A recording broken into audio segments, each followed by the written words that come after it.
Hello everybody, I'm Gina Michelle from Alama Massage and Bodywork, talking to you today about pregnancy tips for sleeping and having proper support with pillows.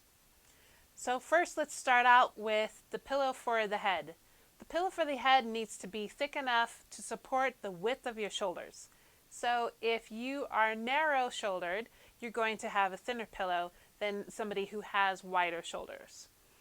The alignment that you want to look for, though, is going to be dependent on the density of your pillow. So as the pillow gives way to your head weight, then you also want to make sure that there is some remaining support or thickness for your neck muscles and your cervical spine. So this ensures that you are less likely to wake up with headaches that are the suboccipital headaches that kind of wrap around to your head like a painful helmet. The next pillow that I like to recommend is a straight pillow that just a body pillow, straight body pillow.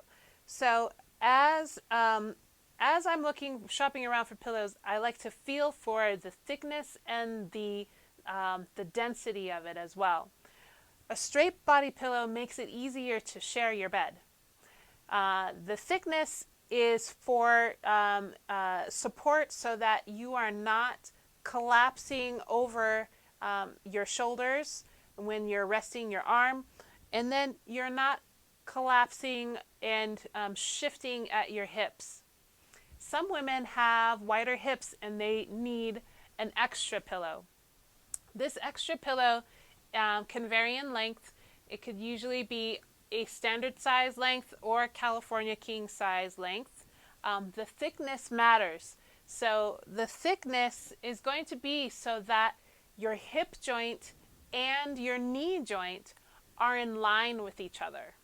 So as you're resting your top leg onto this area, you want to make sure that the knee is in line with the hip.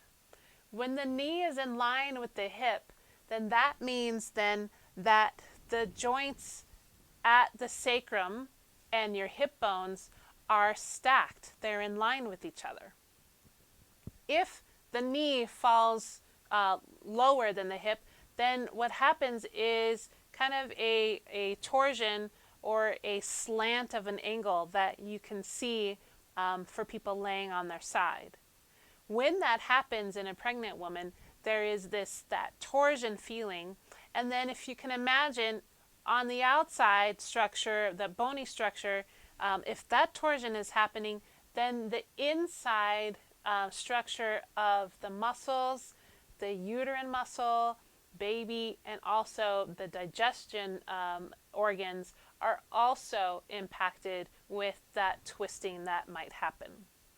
So if you can imagine that this is a time of rest, rest in a neutral position where your hips are stacked with a thick enough pillow thickness for the top leg to be at the same level, knee and hip level, and then the rest of your leg from your knee down to your ankle are also supported, not wagging off here like your foot dropping off to the side, but it's also supported so that you can maintain this structural alignment in your hips.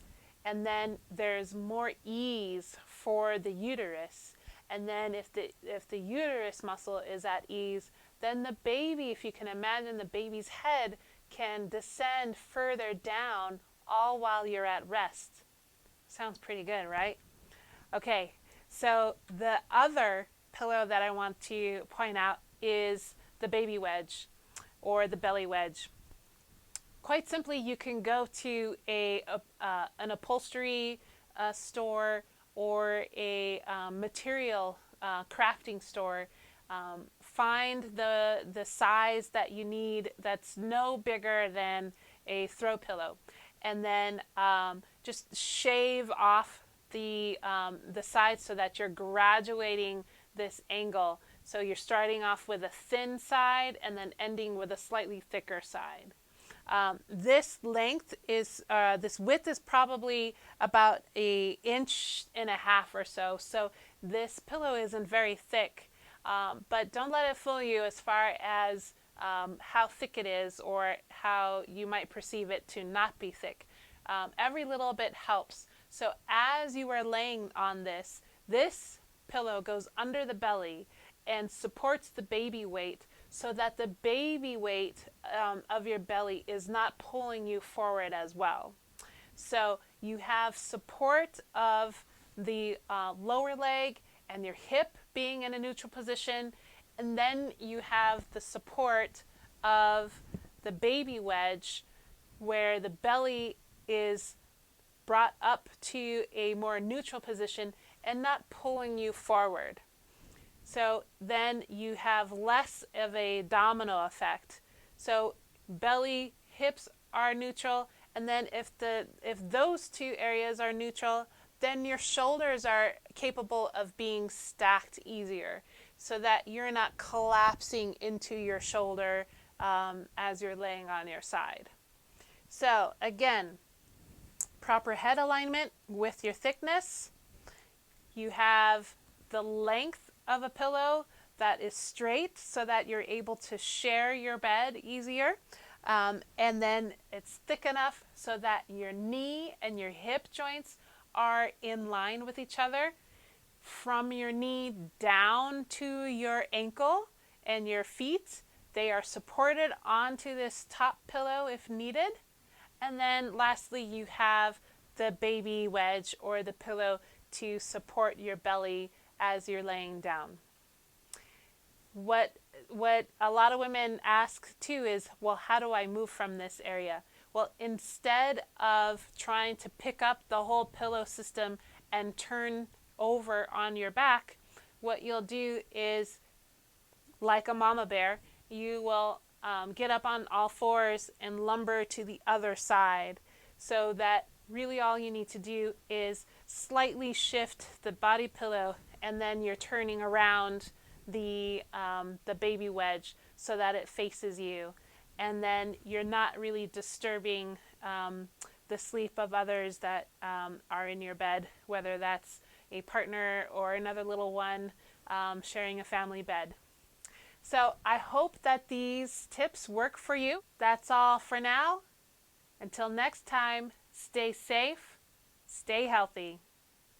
Bye-bye.